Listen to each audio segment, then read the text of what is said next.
देखिए महामहिम राष्ट्रपति महोदय के अभिभाषण के ऊपर जो चर्चा सदन के अंदर हुई और कल जो राज्यसभा के अंदर देश के प्रधानमंत्री नरेंद्र मोदी जी का जो रिप्लाई था, जो उनका जवाब था, मैं समझता हूं कि देश की जनता के सामने सारी तस्वीर स्पष्ट हो जाती है जब देश के प्रधानमंत्री बोलते हैं, सदन के नेता बोलते हैं। लेकिन बड़े दुख की बात ये होती है कि जनता ने कांग्रेस पार्टी को और उसके अलाइ साथियों को, उसके सहयोगी साथियों को जो एक विपक्ष की जिम्मेदार भूमिका निभाने का जो एक मैंडेट दिया, कांग्रेस पार्टी उसको बिल्कुल भी नहीं निभा रही उस जिम्मेवारी को, और इतना गैर जिम्मेदाराना पूर्ण व्यवहार था कि सदन से वो लोग वॉकआउट कर गए।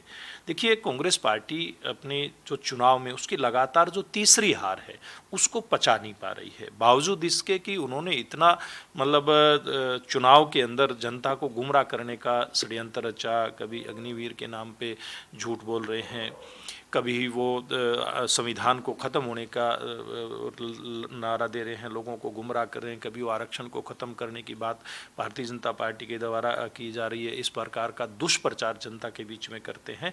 लेकिन मैं समझता हूं कि जनता उनकी बातों में नहीं आई और भारतीय जनता पार्टी को एक ऐतिहासिक और एनडीए को एक ऐतिहासिक मौका दिया कि पहली बार देश के अंदर गैर कांग्रेसी सरकार तीसरी बार बनी। कोई भी प्रधानमंत्री नेहरू जी के बाद पहली बार तीसरी बार प्रधानमंत्री के रूप में शपथ ले रहा है। इन सारी बातों के कारण से कांग्रेस की हताशा, निराशा जनता के सामने आई है। कांग्रेस पार्टी अब जो सच्ची बातें हैं उनका सामना करने में अपने आप को विफल महसूस कर रही है, इसलिए वो सामना नहीं कर पा रही है।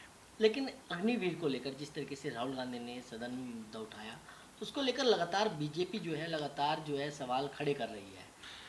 देखिए निश्चित रूप से ये बहुत संवेदनशील मुद्दा है, इसके ऊपर बहुत सोच समझ करके बोलना चाहिए, इसके ऊपर राजनीति नहीं होनी चाहिए। यहाँ कहीं कोई कमी है, खामी है, कांग्रेस पार्टी को एक जिम्मेदार विपक्ष की भूमिका निभाते हुए अपनी बात रखनी चाहिए, लेकिन ये नहीं होना चाहिए कि वो झूठ बोल करके, वो भी सदन के अंदर झूठ बोलना मैं समझता हूँ किसी भी रूप में जायज़ नहीं है। किसी भी रूप में देश की जनता को गुमराह नहीं किया जा सकता। और सदन के अंदर देश के रक्षा मंत्री माननीय राजनाथ सिंह जी ने सारी स्थिति स्पष्ट की और सेना ने भी कल सारी स्थिति स्पष्ट की है कि कांग्रेस पार्टी इस बारे में या विपक्षी दल इस बारे में, खास करके अग्निवीर के बारे में जो बातें करी, बेबुनियाद बातें हैं। हरियाणा बीजेपी कितनी तैयार है विधानसभा चुनाव में? देखिए हरियाणा बीजेपी की पूरी तैयारी है चुनाव के अंदर, और हमारी प्रदेश की बैठक हो चुकी है, बड़ी कार्य समिति की बैठक हुई है। उसके बाद नीचे हमारी टीम जिला मंडल उसके माध्यम से बूथ तक एक बार फिर अपनी पूरी एक्सरसाइज करने के लिए तैयार है।